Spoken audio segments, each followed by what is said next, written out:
Permito por estar aquí. Y es que antes de venir hasta aquí cogimos el tren y tal y tuvimos que traer un maletón lleno de folletos para el IPSTE y a mí este brazo se me ha hecho mucho más largo que este, así que por favor los he traído no solamente para que los veáis, sino para que los cojáis y los llevéis a vuestras iglesias. Tiene que ver con el IPSTE en Madrid, colores autonómicos, como veis, IPSTE en Galicia, IPSTE en Sevilla, IPSTE en Euskadi, y el único IPSTE que vamos a tener en residencia este año, que va a estar lejos de Castelldefels, que va a ser en Monteolivos, en Priego. Rogaría que cogierais, en especial, claro, si sois de Barcelona, no cojáis un fajo de Euskadi porque no va a servir para nada, ¿no? O sea, si queréis uno para ver de qué va, pues sí.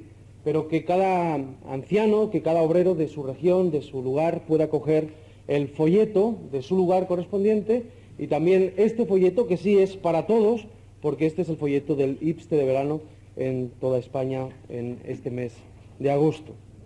Quisiera, además de eso, decir que no he traído suficientes, digamos, esquemas, solo traje 150 porque pensé que los esposos podrían compartir con uno que tengan, bastan, y si hay algún hermano que ha venido suelto y todavía no tiene el folleto y un matrimonio tiene dos, pues puede compartirlo con los demás.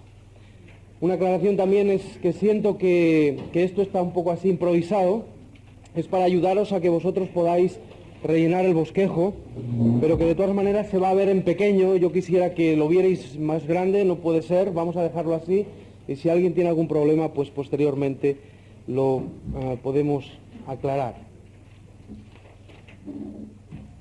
El tema que nos toca en este rato es el tema de cooperación. Y quisiera leeros un pasaje que está en Eclesiastés capítulo 4, versículos 9 hasta el 12. Dice un libro antiguo, pero muy sabio y muy actual. Mejores son dos que uno, porque tienen mejor paga de su salario.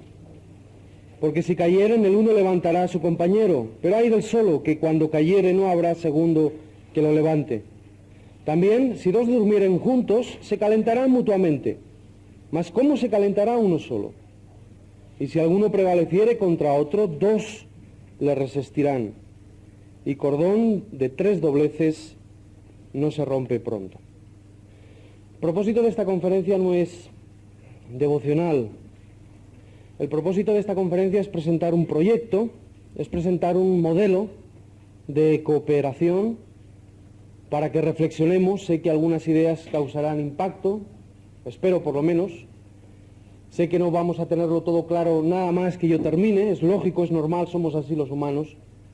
Pero sí que quisiera que este proyecto que quiero presentaros sea un proyecto de cooperación para pensamiento, para reflexión y también para que sirva de pautas de acción, porque no simplemente nos interesa pensar, filosofar, sino que nos interesa muy mucho poner a la práctica cosas que verdaderamente creemos y entendemos que deben ser así.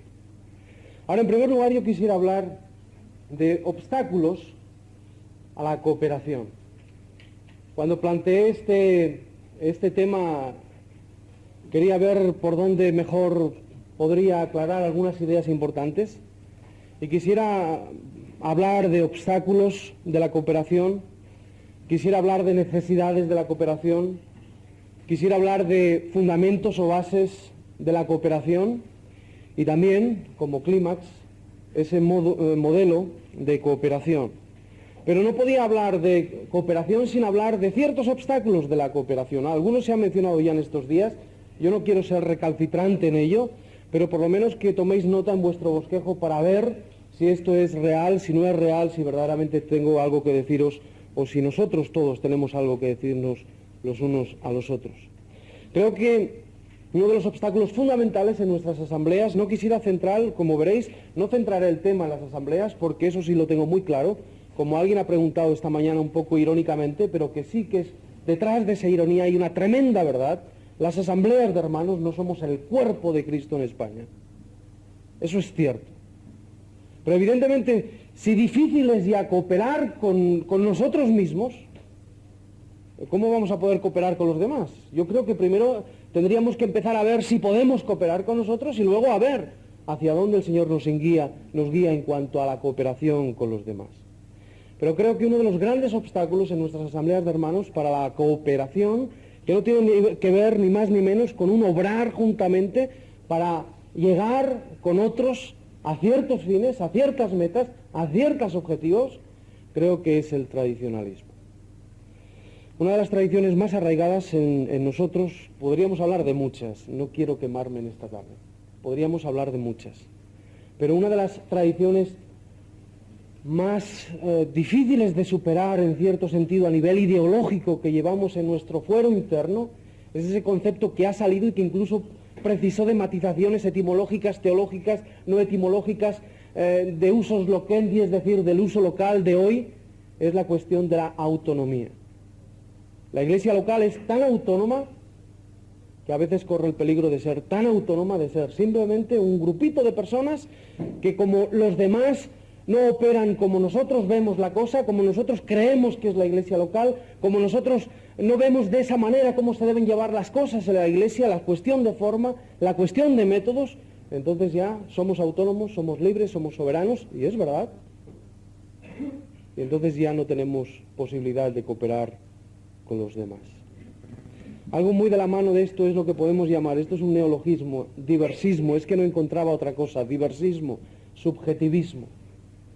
Creo que se está dando en nuestras asambleas, hermanos, un retorno, por lo menos en algunas de ellas, un retorno no solamente a las raíces históricas, y esto es importante, pero no lo más importante, sino que se está dando un retorno a la Biblia, al Nuevo Testamento, a un estudio serio, a un estudio profundo de las Escrituras, y en especial del Nuevo Testamento.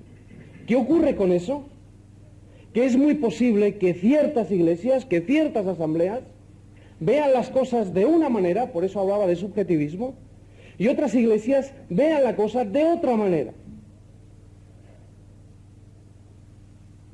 Y este diversismo, este subjetivismo a la hora de interpretación, produce que uno se haga, lamentablemente muchas veces, intolerante con los demás que no tienen la misma visión de otras cosas.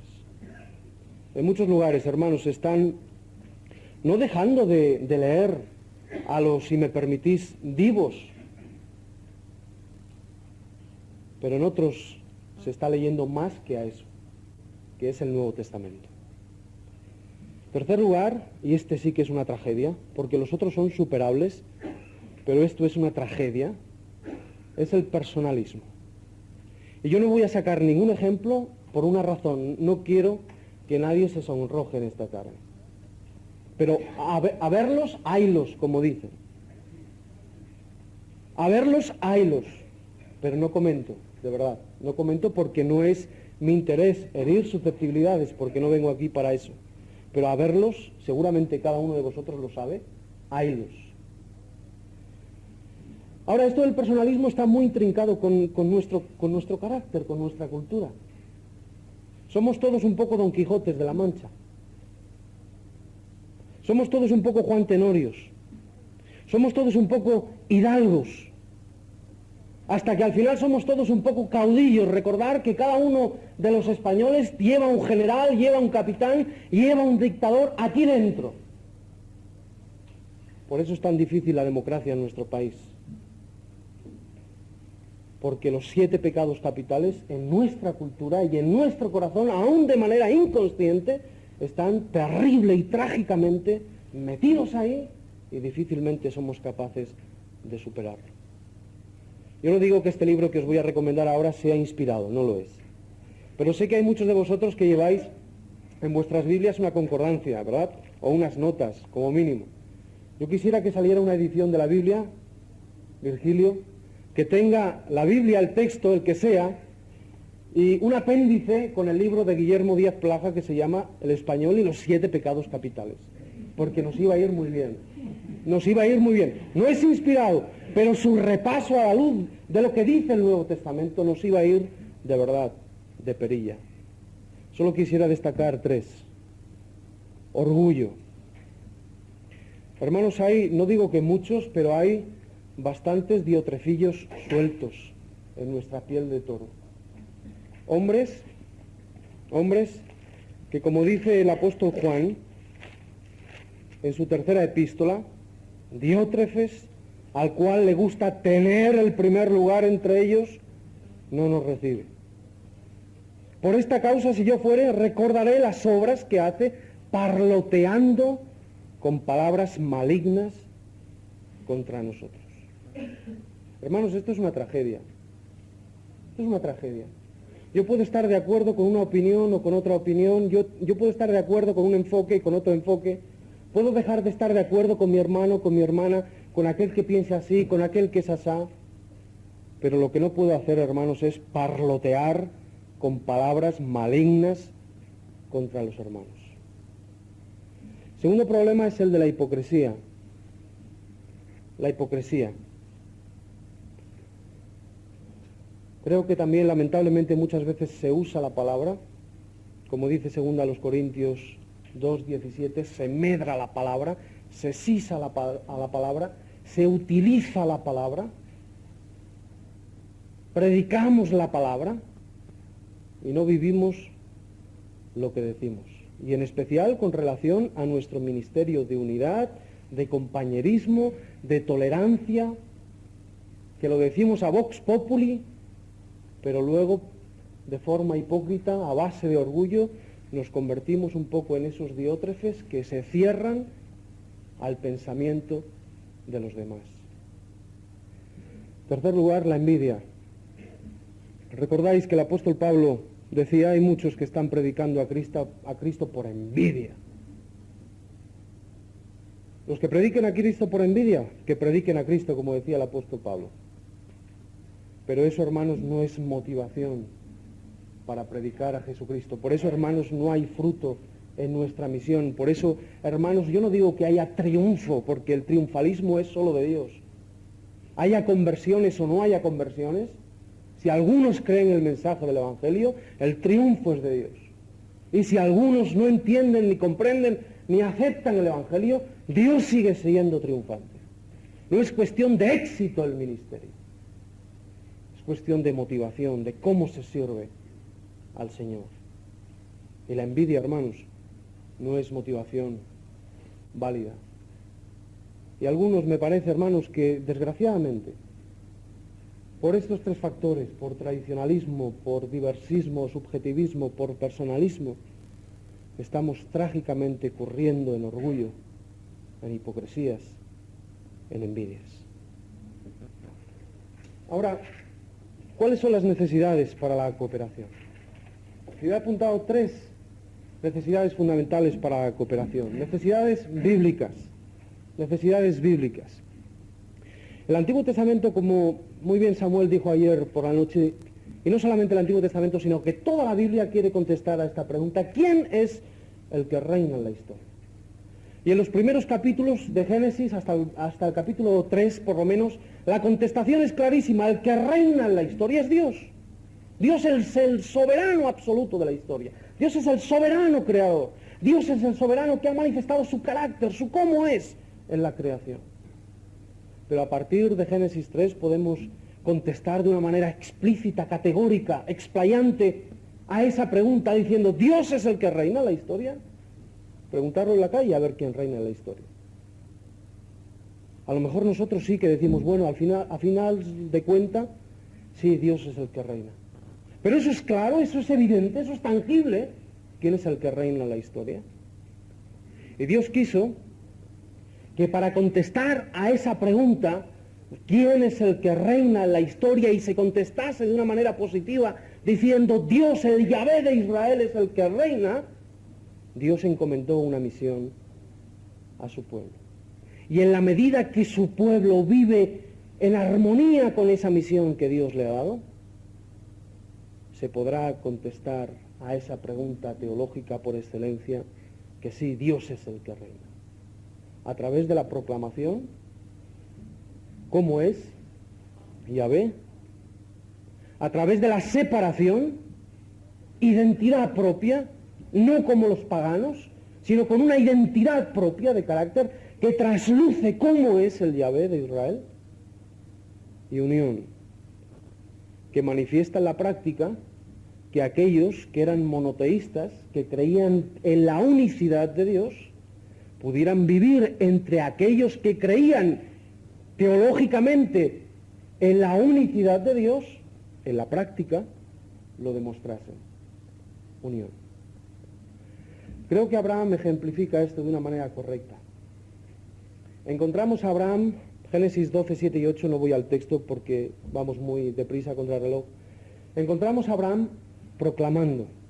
Abraham es el hombre que edifica altares. Y cuando edifica altares dice que invocó allí el nombre y el nombre de Yahvé. Yahvé uno es.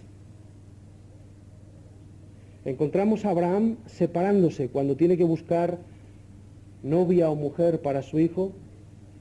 Le dice a su criado, no te vayas por ahí con los cananeos a buscarme hijo, y seguro que habrían chicas muy guapas en medio de los cananeos, pero le dice, vete a mi tierra, vete a mi parentela para escoger allí mujer para mi hijo.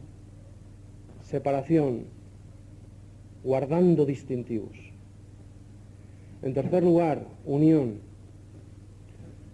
Cuando solamente dos creyentes en aquellos tiempos creían en la unicidad de Dios, Abraham y Lot, su sobrino llega a un momento en el cual se separa de Abraham, pero llega a oídos de Abraham que aquel hombre Lot está sufriendo persecución de los paganos, y para tratar de recuperar esa conciencia y esa realidad de unión, Abraham deja todo lo que tiene que hacer y va, guerrea y lucha contra los paganos, porque es imposible decir creemos en un único Dios si aquellos que creemos en un único Dios estamos divididos, estamos separados. Es ridículo, hermanos, es ridículo. Y es por eso que los hijos de Abraham, Jacob, incurrieron en la desgracia de no proclamar el nombre de Yahvé. A ninguno se le ve edificar altares. Incurrieron en el error de no guardar separación. Judá se lió con una prostituta. Incurrieron en el error de no guardar la unidad. Vendieron sin escrúpulos a José. Y Dios les juzgó 400 años en Egipto. Trajo consecuencias trágicas, juicio. Ahora, en el Nuevo Testamento Jesús va por la misma onda, si me permitís. Uso un lenguaje un poco de menos edad, es que tengo menos años, pero estoy con vosotros también. Jesús usa algunas figuras, varias figuras en cuanto a la unidad. Usa la vid, la figura de la vid, usa la figura del pastor, usa la figura de la casa, pero sobre todo Jesús tiene una exigencia fundamental, hemos oído en estos días, para que sean uno. El apóstol Pablo llega y también usa varias figuras: pueblo, casa, cuerpo, templo, familia. Pero el apóstol Pablo también tiene exigencias con referencia a la unidad. Guardar la unidad, Efesios. Crecer en la unidad, Efesios 4, y manifestar, expresar la unidad, Filipenses. El apóstol Juan también va con la misma idea y orientación. Usa varias figuras. La figura del pastor viene por lo menos traducida en Juan.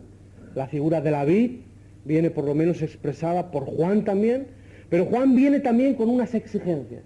Exigencias verdaderamente difíciles muchas veces de amalgamar, de vivir, porque presentan una tremenda tensión, que es la tensión de la verdad, unidad a base de la verdad, pero a base también del amor. Esas son las exigencias de Juan. Algunos nos desequilibramos. Exigencias a base de la verdad, la sana doctrina. Ahora, ¿qué sana doctrina? Pero a fin de cuentas, la sana doctrina. Otros pueden desequilibrarse por el amor. Hermanos, por favor, somos todos uno, hay que... Bueno, pero cuidado. Mantener este equilibrio es una tensión terrible. Ahora, hermanos, ¿a qué conclusiones podemos llegar con referencia a las necesidades bíblicas? Creo, hermanos, que la Biblia urge a la comunión, es decir, un énfasis espiritual. Tenemos comunión, esta mañana se nos ha dado muchos versículos, se ha leído en la Santa Cena, tenemos comunión, el partimiento del pan refleja o debería reflejar como símbolo la realidad de que somos uno en Cristo.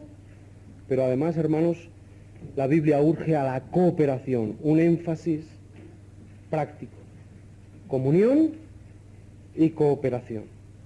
Y hermanos, ni comunión ni cooperación significa uniformismo.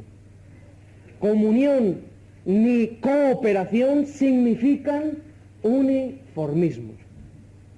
Hermanos, aquí hay gente que tiene barba. Aquí hay gente que no tiene barba. Aquí hay gente que tiene el rostro moreno. Y aquí hay gente que tiene el rostro blanco o pálido. Y aquí hay hermanos que tienen una talla y otros que tienen otra talla. Y otros que usamos una que no quiero decir y otros que gracias a la misericordia de Dios usan otra más pequeña. Aquí hay gentes de muchas maneras de pensar y aquí hay gentes de caracteres diferentes. No somos autómatas, no somos máquinas, somos, por la gracia de Dios, personas. Esto es muy importante, somos personas. Ahora, no solamente necesidades bíblicas, sino necesidades históricas. Necesidades históricas. Quisiera leeros algún párrafo de este libro, de John Williams, que me parece que es de las Asambleas de Hermanos, y se llama Iglesias Vivientes. Hablando de las tesis fundamentales de las asambleas, él habla de la unidad del cuerpo de Cristo. Los hermanos ponen énfasis especial en expresar de forma práctica la doctrina de la unidad del cuerpo de Cristo. Debemos confesar inmediatamente que mientras esto es lo ideal, ha existido muy poca expresión práctica y vital de esta doctrina. La catolicidad es, sin duda, uno de los marcados énfasis de la eclesiología del Nuevo Testamento. No estamos escribiendo una historia del movimiento de los hermanos, pero ¿por qué un movimiento que comenzó con comunión universal terminó en algunos aspectos como un movimiento de excomunión universal? Para decirlo en breve, fue porque la base de la comunión pasó a ser la verdad en lugar de la vida.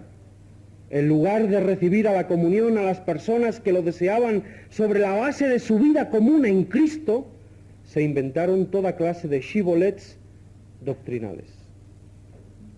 Los prejuicios personales y los puntos de doctrina nunca debieran servir de división entre los hijos de Dios.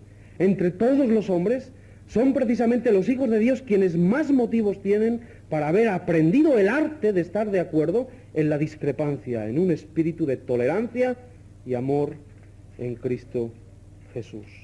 Por muy corta que se haya quedado el ideal del movimiento de los hermanos a causa de luchas personales y otros problemas, la doctrina de la unidad del cuerpo aún puede considerarse como su razón de ser. La doctrina de la unidad del cuerpo todavía debe y puede, y yo creo que no porque lo diga este hombre, sino porque lo dice el Nuevo Testamento, debe considerarse como su razón de ser.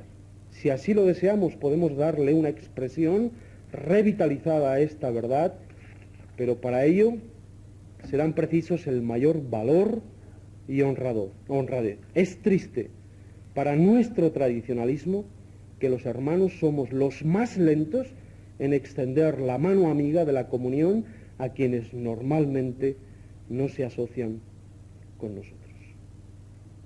Razones históricas de identidad. ¿De qué somos? ¿De dónde venimos? Ahora, me parece que, aunque ya se ha apuntado algo, muchas veces nos mantenemos en el terreno de juego de la Biblia, palabra de Dios inspirada, y la historia. Y hay un tercer elemento que lo coloco como tercera razón fundamental, que son las razones sociológicas. En primer lugar, la realidad sociocultural. La España del cambio. A pesar de que a algunos no les guste, pero eso es igual. Por la gracia de Dios estamos en la España del cambio.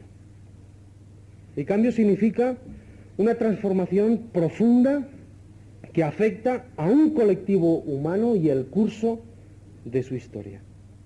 Y esto incide en nuestra nación, hermanos, a base del secularismo, que a lo mejor es negativo, del consumismo, que a lo mejor es negativo, pero también de valores positivos como la tolerancia, el pluralismo, el poder expresar las ideas. Y hermanos, si nos queremos quedar al margen de la España del cambio, habremos perdido el tren de la historia. Si nos situamos al margen como cristianos, asambleas o quien sea, como cristianos del cambio en España, nos situaremos en el tren de la pérdida de la historia. Y si por el contrario, hermanos, nos oponemos a la España del cambio, creo que será absurdo, ya que este cambio creo que es irreversible.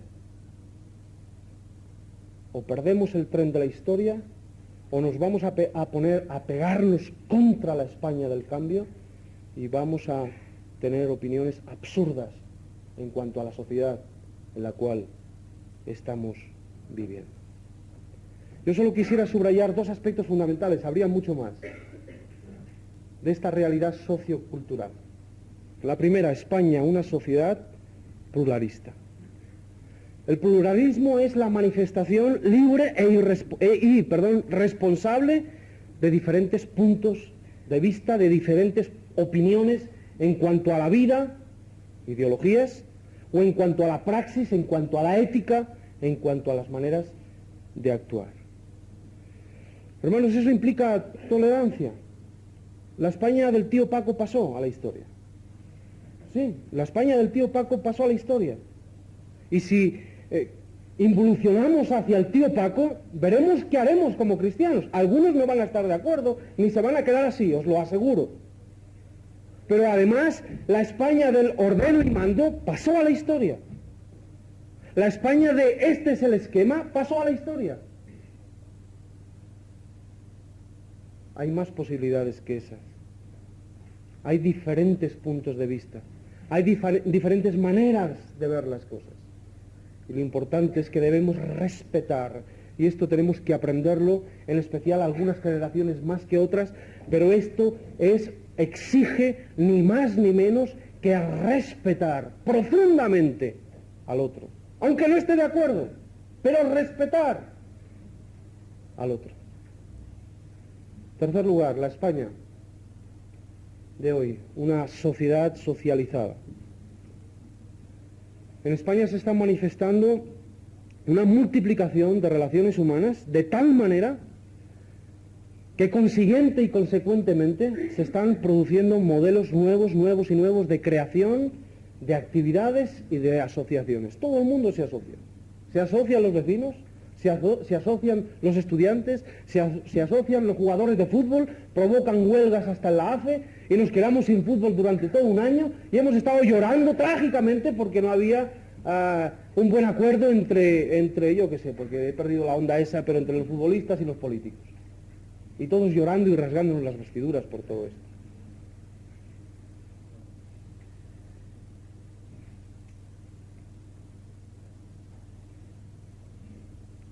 Una sociedad socializada, hermanos, donde no podemos vivir en gueto, precisamente porque es tendencia humana el asociarse, el unirse, para superar nuestra incapacidad personal, porque somos limitados, que a nadie se le olvide, que somos limitados, y para superar nuestra incapacidad personal, nuestra limitación personal, se producen esas asociaciones.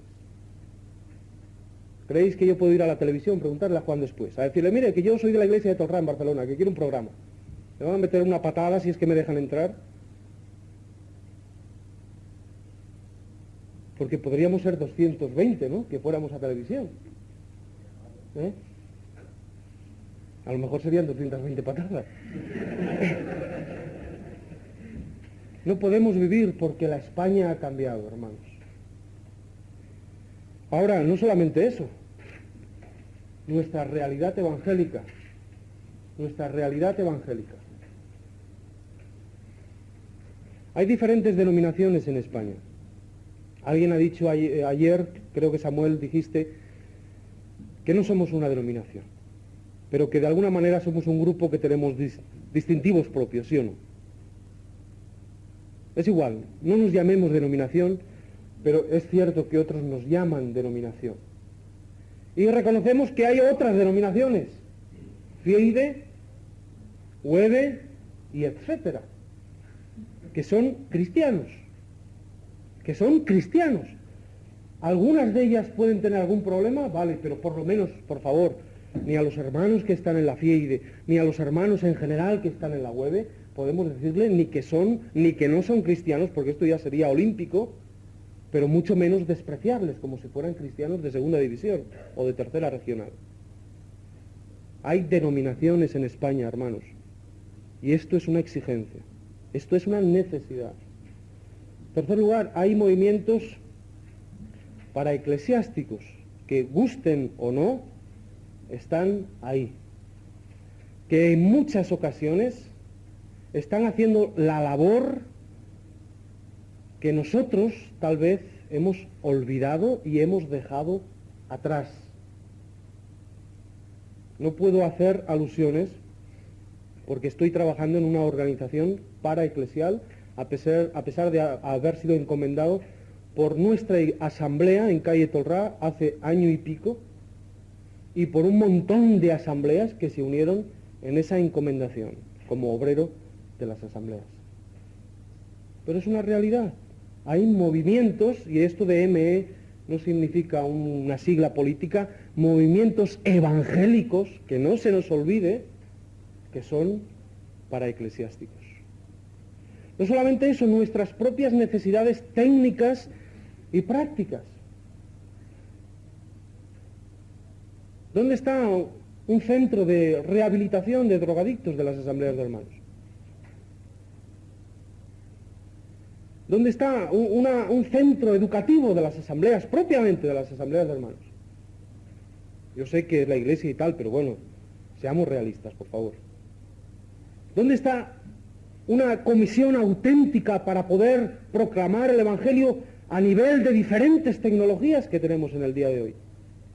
Son necesidades de orden técnico y práctico que exigen nuestra cooperación, porque solos no podemos, como se ha dicho esta mañana.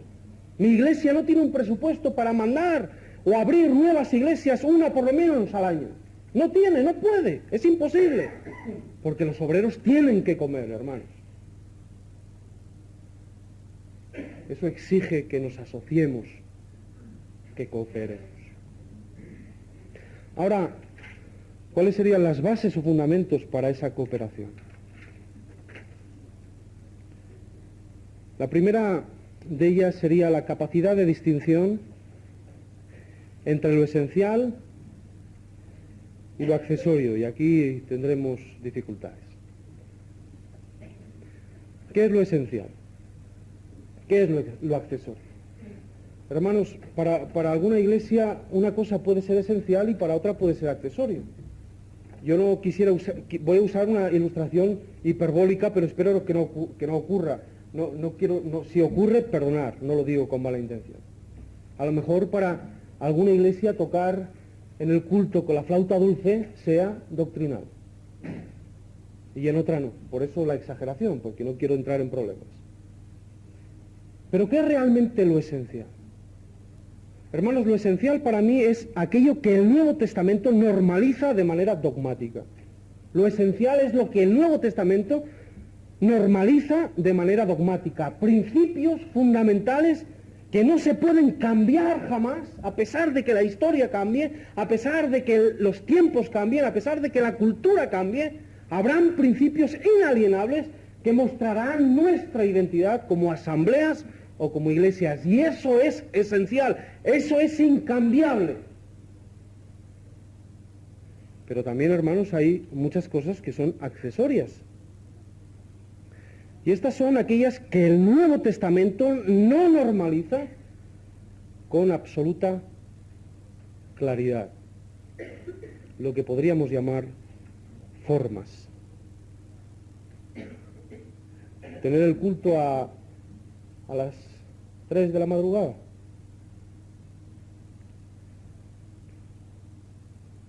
O cantar de tal o de cual manera, con esta o con aquella música. En vez de empezar con un cántico y con una oración, empezar con una lectura bíblica, cantar y no orar hasta el final del culto. ¿Por qué? ¿Por qué tiene que ser de aquella manera o de la otra manera? Esta mañana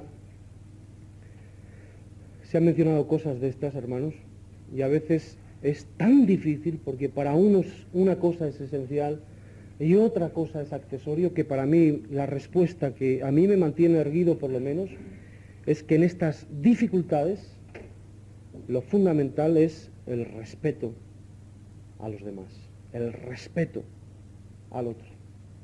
Y como diría el apóstol Pablo, con todo, si alguno va por esta o por aquella onda, nosotros no queremos ser contenciosos.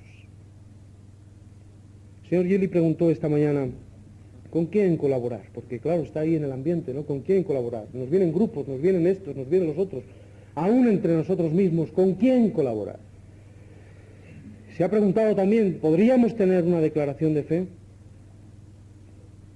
Mirad, hermanos, yo creo que debemos establecer, creo personalmente, y pido respeto, creo que debemos tener un cuadro marco para saber con quién podemos colaborar. Yo no puedo colaborar con personas que no hayan nacido de nuevo. Se llamen cristianos evangélicos o de alguna asamblea de hermanos, porque es posible que alguno venga aquí, llegue a Barajas y diga, soy de la asamblea de hermanos y a lo mejor no ha nacido de nuevo, pero mira, eso puede ocurrir. Creo que como españoles, una declaración de fe, no sé si tendríamos necesidad de hacer otra, pero vamos, yo creo que una declaración de fe, como la declaración de fe de la Alianza Evangélica Española, podría ser un cuadro marco fundamental, por lo menos, que nos ayudara a saber con quién colaborar. Me da miedo leerlas, pero empecé a las 4:15 y terminaré a las 5:15, ¿no? ¿Me dejas, Pedro? La soberanía y la gracia de Dios el Padre, de Dios el Hijo, de Dios el Espíritu Santo, la creación, providencia, revelación, redención y juicio final. La divina inspiración de la Sagrada Escritura en sus documentos originales y por consiguiente su credibilidad total y su suprema autoridad en todo lo que atañe a la fe o conducta. Esto es importante porque hemos oído estos días volver a las Escrituras y no solamente eso, la palabra inspirada de Dios. Y que eso es la palabra inspirada de Dios, y es cierto.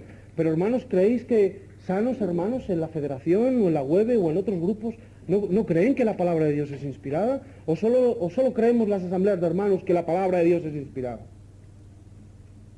Tercer lugar, la pecaminosidad universal y la culpabilidad del hombre caído que acarrean la ira de Dios y la condenación. El sacrificio vicario del Hijo de Dios encarnado, único fundamento suficiente de redención de la culpabilidad y del poder del pecado, así como de sus consecuencias eternas. La justificación del pecador solamente por la gracia de Dios, por medio de la fe en Cristo crucificado y resucitado de los muertos. La obra de Dios, el Espíritu Santo, que ilumina, regenera, mora en el creyente y le santifica. El sacerdocio de todos los creyentes, que la unidad del Espíritu Santo constituyen la Iglesia universal, todos, el cuerpo de Cristo, el cual es la cabeza, comprometidos por el mandamiento de su Señor a la proclamación del Evangelio en todo el mundo. La esperanza en el retorno visible de nuestro Señor Jesucristo en poder y gloria, la resurrección de los muertos y la consumación del reino de Dios. Hermanos, en cierto sentido, esto es para mí lo esencial. Y lo otro puede llegar a ser, no digo que lo sea, tendríamos que estudiar cada caso, puede llegar a ser accesorio. Pero aún, en este cuadro marco para la cooperación, ¿cuáles son las actitudes básicas que el Nuevo Testamento enseña a la hora de llevar a cabo esa cooperación? Efesios 4, 1 y siguientes. Humildad. Humildad no significa parecer un corderito. No lo vamos a explicar, pero no es eso. Recordad a Jesús en el templo. Humildad. Ser capaces de despojarse de uno mismo por aceptar al otro. Segundo lugar, mansedumbre. Tercer lugar, paciencia. Porque hay que tener paciencia. Porque no todos somos iguales. Porque no todos pensamos iguales. Porque yo veo la cosa así y tú la ves así. Y si yo espero que tú me entiendas, lo normal es que me exijas que yo te entienda a ti. Solicitud. No escondernos. No barrer para mi casa. Estos son así, estos son así. No, solicitud para abrirnos a los demás. Y quinto, y Pablo lo dice de una manera tajante, esfuerzo práctico. Porque aunque la unidad ha sido hecha, hay que preservarla a través del esfuerzo práctico. No en palabras, no en teoría, sino en momentos, si me permitís, de ecumenismo bíblico, de comunión bíblica, de unión bíblica, aunque vivamos tan lejos los unos de los otros. Hacia un modelo. Hacia un modelo. Aclaraciones previas. Esta mañana Santiago Giordano decía, necesitamos cauces para encontrar caminos prácticos para manifestar la unidad. Lo que quiero presentar aquí es una posibilidad. Como no soy el jerarca de las asambleas de hermanos, es simplemente una posibilidad. Pero como nadie aquí es el pope de las asambleas de hermanos, pues entonces creo que es tarea común ejercitar de alguna manera algún modelo de cooperación. Ahora, ¿cuáles son esas aclaraciones previas? En primer lugar, la Iglesia, hermanos, es más organismo que organización. Lo digo porque es de perogrullo, pero lo digo. No significa que no debemos estar organizados.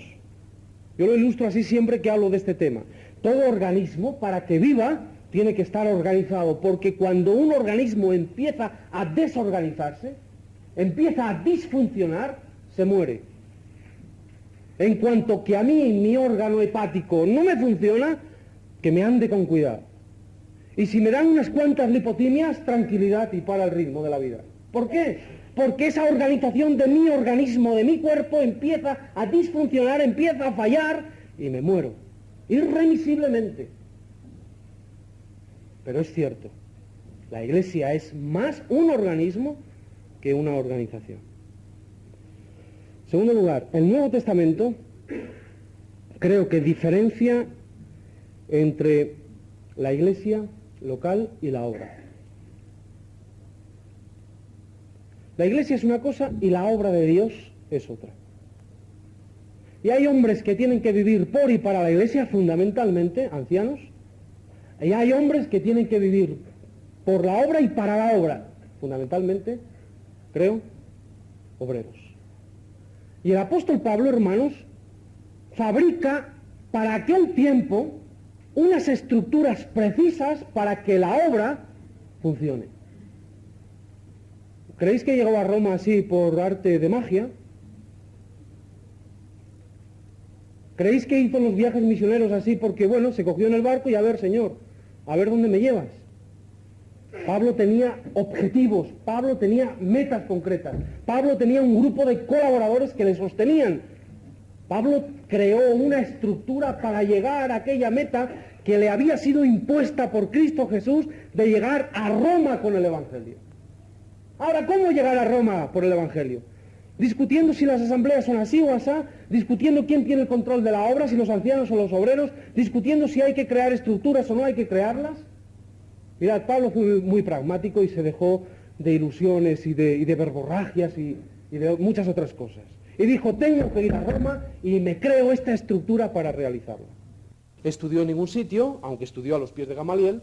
Pablo no estudió en ningún centro de ciencias empresariales, no existían, pero sabía cuál era el objetivo, sabía cuál era la meta, sabía cuál era la política, sabía cuál era la estrategia a seguir, sabía cuáles eran las actividades que tenía que realizar, hasta que al final, cuando evalúa en un proceso empresarial totalmente, cuando evalúa su ministerio, segunda Timoteo dice, he acabado la obra que Dios me ha encomendado.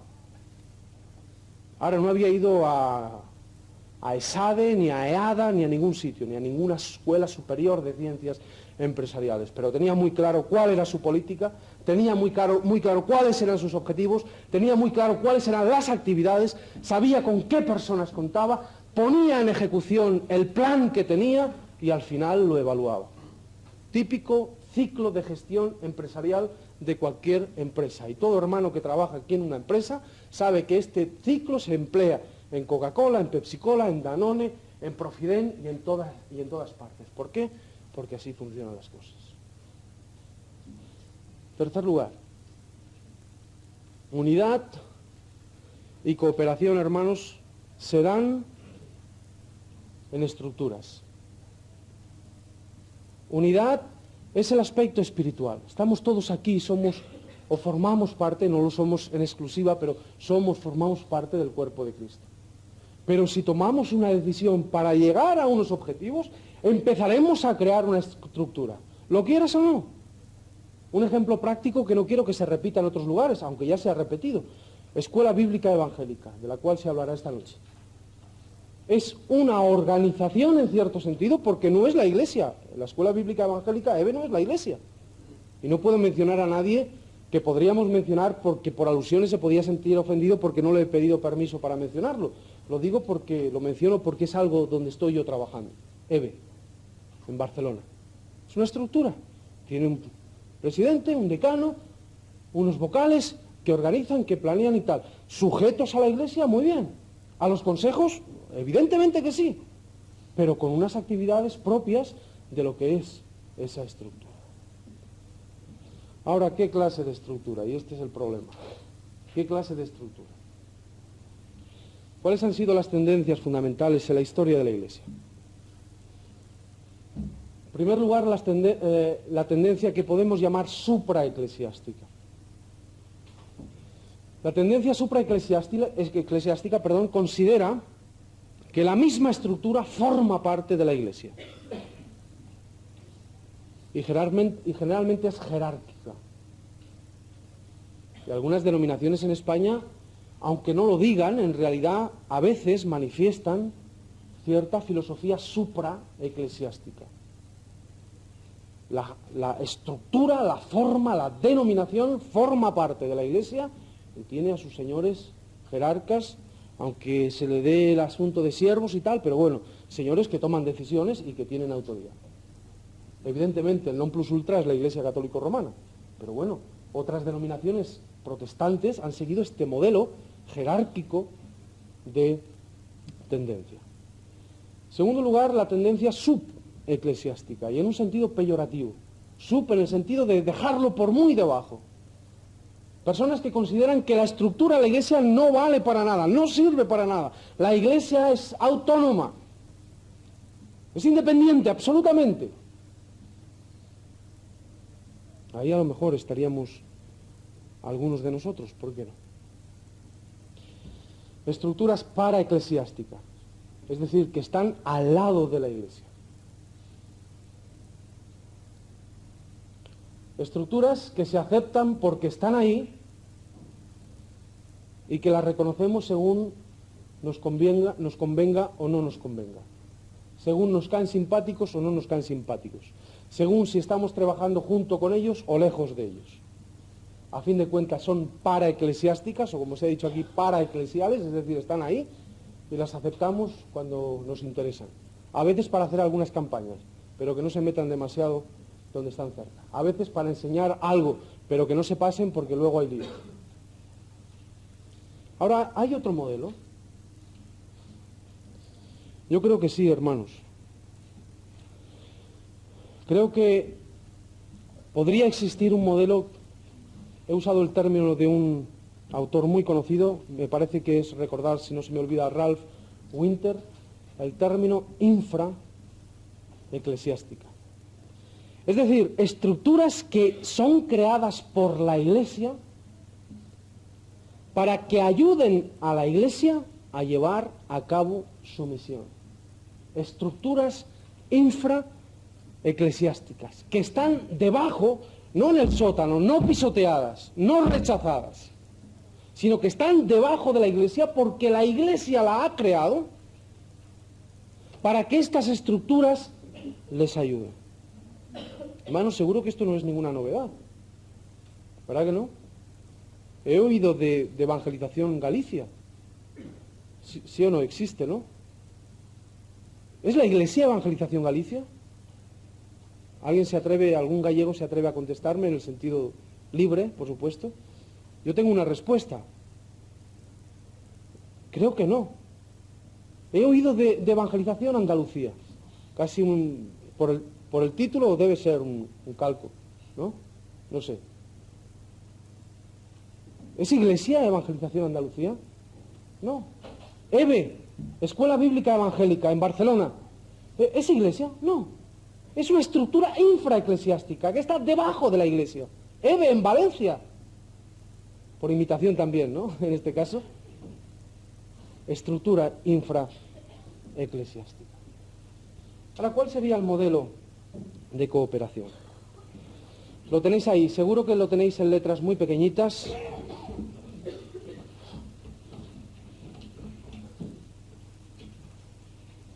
Esto es muy difícil, tendría que estar a más distancia. Sí, lo siento. Espero que lo podáis leer, lo siento. Por lo menos veis los colores para distinción. Fijaos, hermanos, creo que la Iglesia, y aquí sigo, no es el modelo, pero lo actualizo y trato de hacerlo un poco más nuestro. Modelo que propone en un esquema, este libro que ha recomendado Santiago Giordano esta mañana, que se llama La Comunidad del Rey, de Howard Snyder, que hace un modelo por el estilo y que yo he adaptado. Yo creo, hermanos, que la Iglesia es la comunidad del pueblo de Dios, un organismo dinámico o carismático, en el mejor sentido del término, que es agente de redención para la humanidad. Y esto es lo importante, y esto es lo esperanzador, y esto es lo vital, y esto es lo esencial. Por eso está en verde. Y esa comunidad tiene que dar testimonio y tiene que tener un ministerio no institucional, es decir, de cada día, de barrio, de personas, de comunidad, de compañerismo, de aquel que trabaja allí y le predica el Evangelio a este y lo lleva. ¿Dónde voy a escuchar? ¿Dónde voy a vivir la vida cristiana? Vente a la comunidad cristiana en calle tal, en calle más allá, más la otra, barrio de tal o barrio de cual. Pero hermanos, el ministerio de la Iglesia local no es solamente un ministerio no institucional, sino que a fin de cuentas el ministerio de la Iglesia local tiene una proyección, tiene una perspectiva que sí va hacia lo institucional, hacia el Estado. ¿Hacia quién son los evangélicos en España? ¿Quiénes somos? ¿El ejército de Pancho Villa, que uno piensa por allí, el otro tira por allí, el otro pega un petardazo por allá? ¿Eso es el Evangelio, la Iglesia evangélica en España? Tenemos un ministerio institucional hacia este mundo, hasta hacia esa sociedad concreta que se llama España en el día de hoy. ¿Cómo lo hacemos? Yo creo que la Iglesia tiene que crear una estructura, si no denominacional, por lo menos intereclesial, que cubra la obra local, que cubra la obra pionera, por lo menos, que cubra la enseñanza bíblica, escuela, obra social, el área de juventud, medios de comunicación, campamentos, asuntos legales, relaciones interdenominacionales, porque hay otros evangélicos en España y otras, muchas otras, que se satisfarán según la necesidad de nuestro entorno. No porque las vamos a crear, porque no tenemos otra cosa que hacer, como si no tuviéramos trabajo, pero dependiendo de las necesidades de este pueblo, tendremos que buscar maneras de cómo llegar a esta gente, estructuras que sirven a la Iglesia, estructuras infraeclesiásticas. Por eso están en azul, porque debieran ser nuestras, de las asambleas, que nos permitieran cooperar como un grupo común, como un grupo unido, aunque no unitario. Pero hermanos, por favor, una lección de humildad, que no somos los únicos, que hay otros, por eso podemos hablar de estructuras interdenominacionales. Se crean conferencias, primera conferencia de evangelistas, seguramente habrá segunda.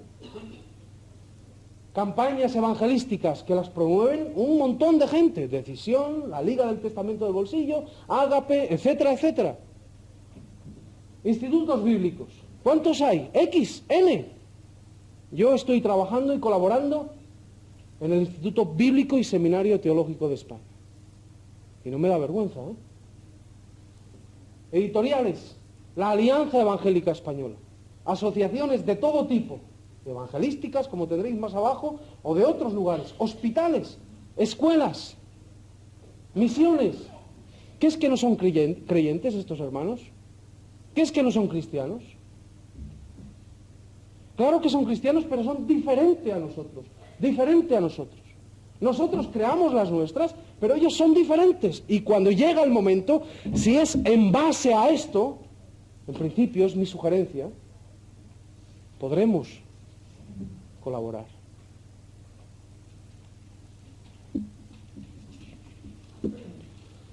Ahora, estructura intereclesial. Gracias. Estructura intereclesial. El hermano me tira un cable. Yo no sé si me tira un cable o me tira la soga y me tira... Es un bosquejo, siento que no salga. Sale casi más claro ahí, aunque las letras de arriba no se ven demasiado. Lo que pretende este esquema es que el gobierno de todo esto es de las iglesias. Iglesia 1, 2, 3, N iglesias locales, en tal o cual lugar, que se reúnen, como se ha dicho aquí, para orar, para estudiar temas, para aclarar puntos de vista, para tener opiniones contrastadas a lo mejor, pero sobre todo para llevar a cabo la misión que Dios nos ha encomendado. Iglesias que delegan a un consejo de...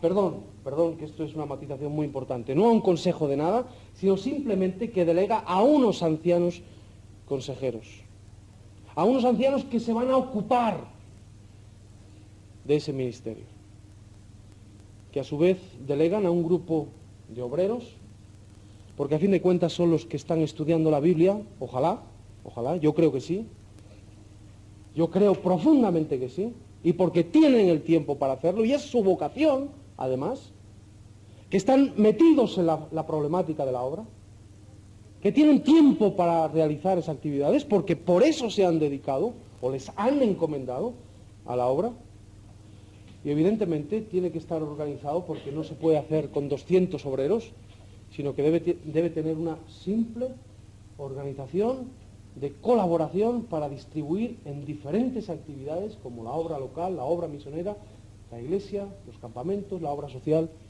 etcétera, etcétera. Creo, hermanos, que esto, que podrá tener sus más, sus menos, sus peros, esto es un proyecto serio para mí de colaboración. Ahora, que nadie me diga que no porque no está en la secretaría, que esto a veces pasa. Que nadie me diga no porque no está en la secretaría, y no hago más comentarios. Orientación a este modelo.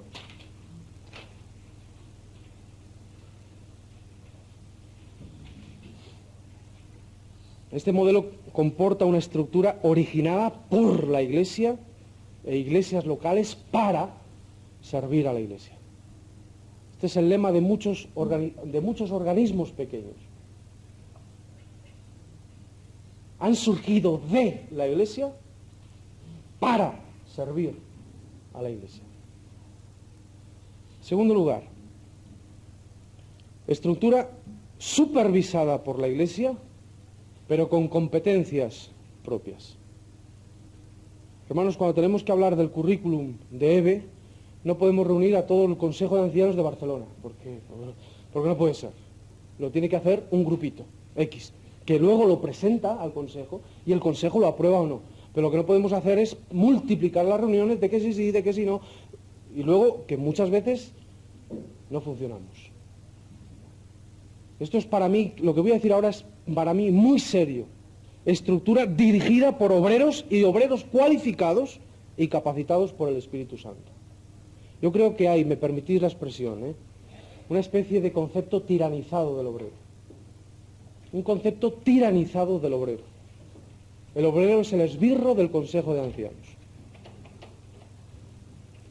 Y me temo, hermanos, que esto no debe ser así, por lo menos el apóstol Pablo no lo entendía así. El apóstol Pablo era un hombre que formaba parte de un consejo de ancianos, que fue encomendado por su iglesia para llevar una obra y una comisión junto con Bernabé, pero cuando llegaron, oye, ¿hacemos esto? Ponían hilo telefónico, o con radio escucha, ¿cómo le llaman eso? El walkie-talkie. Oye, ¿podemos ir por allá? Vamos por allá. Oye, el Señor nos guía a no ir a tal sitio y vamos a tal otro. Y cuando regresan a Antioquía dicen, mirad hermanos, vosotros nos habéis encomendado a la obra y nosotros hemos tomado decisiones muy importantes en cuanto a la obra en este pueblo, en esta ciudad, en la otra, y mirad, esto es lo que ha hecho Dios con nosotros. Pero no pedían permiso para todo. Ni eran manejados, ni manipulados, ni por aquí, ni por allá. Si se pudo llegar a Roma, hermanos, fue porque un obrero, Pablo, es el que ha llegado hasta Roma. Y no solamente eso, sino que es un obrero el que nos ha dejado el legado del Nuevo Testamento, Pablo. Y no solamente eso, hermanos, lo digo con seriedad, es mi carácter. Si a alguien le molesta, que me perdone, porque no lo hago con mala intención. Dios es testigo, es mi carácter. Hermanos, con toda humildad, ¿quiénes han dado las ponencias en estos días? ¿Os habéis fijado? ¿Quiénes han predicado o van a predicar estos días? Obreros. ¿Por qué? Porque es lo que deben hacer. Si estuviéramos aquí los obreros durmiendo, pues diréis, hombre, por favor, es que es lo que deben hacer. Y si algún hermano anciano cree que Dios le está llamando a la obra, porque no puede por el trabajo y no se puede llevar la casa de Dios con 8, 10, 12 horas de trabajo, que se ponga en manos del Señor y le diga, Señor, aquí estoy para ser obrero tuyo. Pero que no juzgue a los obreros, porque es nuestra responsabilidad. Eso nos lo demandará ese que es nuestro Señor. Es conocido, y doy una balsa de mantequilla si queréis, es conocido por viejos hermanos, no viejos por antiguos, sino por viejos, por antiguos, por edad, pero por respetados. El famoso hablar de la libertad del obrero. Esto es muy importante que lo tengamos en cuenta. Una estructura que funciona con una orientación o política seria. Me permitís 5 minutos, no puedo acabar antes. Una estructura que funciona con una orientación política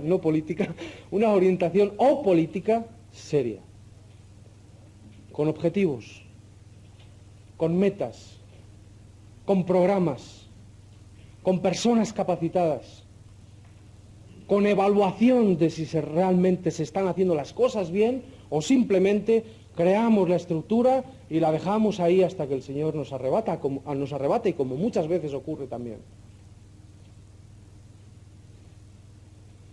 Y por último, y muy importante, lo tenéis ahí claro, una estructura autonómica y estatal. ¿Por qué? Porque las necesidades de Galicia, hermanos, no serán las necesidades de los catalanes. Y las necesidades de los andaluces, pues no serán las necesidades de los valencianos. ¿Por qué? Porque no podemos convocar una reunión de estas, ojalá pudiera ser así, cada 2 meses. Ojalá, pero lo pregunto, ¿vendríais? ¿Podríais venir? No que no quisierais, pero ¿podríais venir? ¿Cada 2 meses, 4, 5, una semana para hacer esto? Una estructura, repito, autonómica y, ¿por qué no?, a nivel de Estado. Le hemos tenido, yo no sé la polémica, espero que alguien me la explique después, pero no entiendo eso de que si grupo coordinador, que si grupo consultivo. Yo creo que hay detrás un fantasmismo de ver fantasmas, de ver tantos miedos. ¿Por qué, por favor? Si los obreros o los ancianos que van a estar en esos grupos, si van a estar ahí es porque van a querer servir. Es que si no, no tiene sentido la cosa. ¿Estar ahí para qué? ¿Para mandar? Entonces sí que le tengo miedo a grupo consultivo, cooperativo, subordinativo o todos los tibos que queráis. Pero si los que van a estar ahí van a estar para servir a la Iglesia, no les tengo miedo a ninguno de ellos. Esa es nuestra vocación, hermanos, servir. No hay otra. Conclusiones. Yo, hermanos, veo tres alternativas. La primera de ellas, seguir como estamos. Me permitís la ilustración otra vez, el ejército de Pancho Villa, petardazo por aquí, revolución por allá y todas estas cosas, ¿no? Y al final, pues ya sabéis lo que pasó. Segundo lugar, trabajar todos en un modelo diferente, nuevo, pero antiguo. ¿Y antiguo por qué? Porque se basa en las Escrituras. Nuevo, ¿por qué? Porque seguramente no existe en el día de hoy en la práctica. Esto es difícil, terriblemente difícil, por los problemas que aludíamos al principio. Debiera ser así, pero en la práctica, y esto se ha intentado en una región que no quiero mencionar, difícil, y creo que por los problemas que mencioné al principio. ¿Qué ocurrirá? Que unos cuantos lo harán, unas cuantas iglesias lo harán. Unas cuantas iglesias que a lo mejor una de ellas es wesleyana y otra de ellas es calvinista. Pero se aman y lo superan.